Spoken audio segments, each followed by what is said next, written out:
Hadi. Zaten bura. Haydi. Tamam atın gözleyin. Gözü.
Allah oradan yağdı.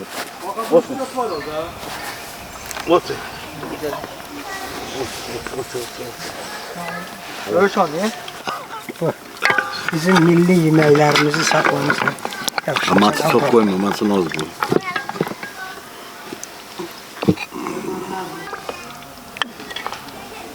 İnseler koku. Ne şey olmuş. Çok tekmesin.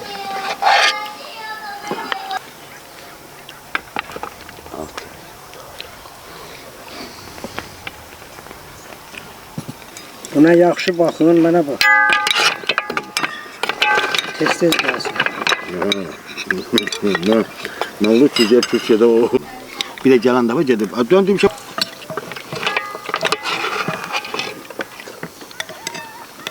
Yaxşı xaş pişirməyə qazanım var. Bir dənə də şüyüddən yaddan varsa, böyle yoxsa ev yox. Şüyüd də olanda yaxşı. Onu bir